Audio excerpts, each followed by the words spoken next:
देखो, ट्रंप ने जिस तरह टैरिफ को ट्रेड का हथियार बनाया है, इसकी क्या कोई मिसाल है? हाँ है, खुद अमेरिका ने ही इसका मिसाल रखा हुआ है। 1930s में क्या हुआ था, जब स्मूथ हॉली टैरिफ अमेरिका ने लगाया था, तो कुछ इसी तरह के हालात तैयार हुए थे जो अभी हुए हैं। तो आओ जानते हैं कि ये स्मूथ हॉली टैरिफ जो है 1930 का, ये है क्या। स्मूथ हॉली टैरिफ 1930 का ये एक यूएस का लॉ था, जिसने 20,000 से ज़्यादा फॉरेन गुड्स पर इंपोर्ट टैक्स बढ़ा दिए थे। एक एग्ज़ाम्पल लो इस समय का, वो है फ्रांस की जो वाइन थी $5 की आती थी, टैरिफ लगने के बाद $7 की हो गई। अब क्या हुआ कि अमेरिकन वाइन सस्ती लगने लगी। इमीडिएट इसका बैकफायर क्या था, यानी उल्टा असर क्या हुआ कि जिन देशों से माल आता था उन्होंने भी काउंटर टैरिफ लगा दिए।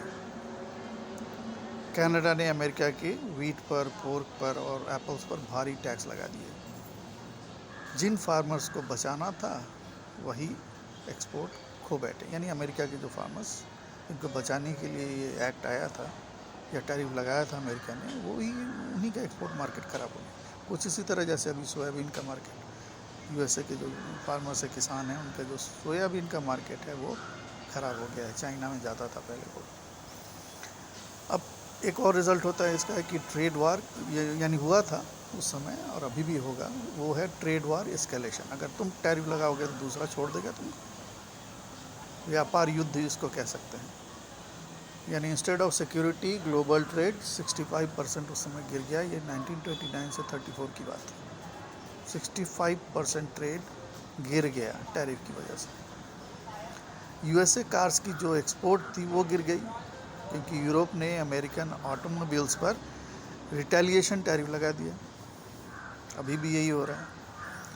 इकोनॉमिक कंसिक्वेंसेस इसके क्या थे, जो आर्थिक जो असर थे वो स्मूथ हॉली के क्या हुए, इससे डिप्रेशन और गहरा गया। यूएस का अनएम्प्लॉयमेंट जो रेट है वो 20% से ऊपर चला गया 1933 तक। वीट बेच नहीं पाए ये लोग, तो क्या हुआ कि वीट बेच नहीं पाए तो क्या हुआ कि जो फार्मर्स थे उन लोगों ने वर्कर्स को निकाल दिया, यानी बेरोजगारी बढ़ गई। और बैंक्स ये भी डूबने लगे, क्योंकि अगर बिज़नेस ठप होगा तो बैंक लोन किसको देगा? बिजनेसमैन भी लोन क्यों लेगा? बेकार का इंटरेस्ट पेमेंट करना पड़ता था उसको। तो बैंक भी डूबने लगे थे। लॉन्ग टर्म लेसन क्या है टैरिफ वार का? स्मूथ हॉली से हम सीख सकते हैं कि स्मूथ हॉली बन गया था एक केस स्टडी, मतलब what not to do in international trade relations. उसका एक केस स्टडी हो गया ये। तो इसका रिज़ल्ट क्या हुआ कि बाद में यूएस ने गैट 1947 और डब्ल्यूटीओ जैसी बॉडीज़ बनाई, ताकि टैरिफ बैरियर घटे, बढ़े नहीं। यूएसए मतलब प्रॉब्लम्स भी अपने ही क्रिएट करता है, और सॉल्यूशंस जो हमें दिखता है ना, वो भी अपने ही करता है। हम उसके गेम में शामिल, माने सारी दुनिया उसके गेम में हमेशा शामिल रही है। अब 2008 का जो फाइनेंशियल क्राइसिस आया, उसमें लीडर्स ने इससे शिक्षा ली और टैरिफ बढ़ाने की गलती नहीं की। अब शॉर्ट में समझते हैं कि स्मूथ हॉली टैरिफ का मतलब क्या है। इसका मतलब है कि गोली के जख्म पर बैंडेड चलाने जैसा। अगर प्रॉब्लम यूएस की इकोनॉमी में, यानी डेट हम जानते हैं कि वो 37 ट्रिलियन से अधिक वो डेट पे है, तो उसका सॉल्यूशन टैरिफ लगाना थोड़ी है।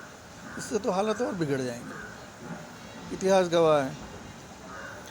अब कल मैं चर्चा करूंगा इससे कि इस जो स्मूथ हॉली जो एक्ट था उसका कोई पैरेलल आजकल आज के ज़माने में वो है कि नहीं। जैसे ट्रम्प का चाइना या इंडिया के ख़िलाफ़ जो टैरिफ वार है, या दूसरे देशों के ख़िलाफ़ भी जो भी है, उससे हम कंपैरिजन करके कल जानेंगे कि स्मूथ हॉली से और आज के कंडीशन में क्या फ़र्क है।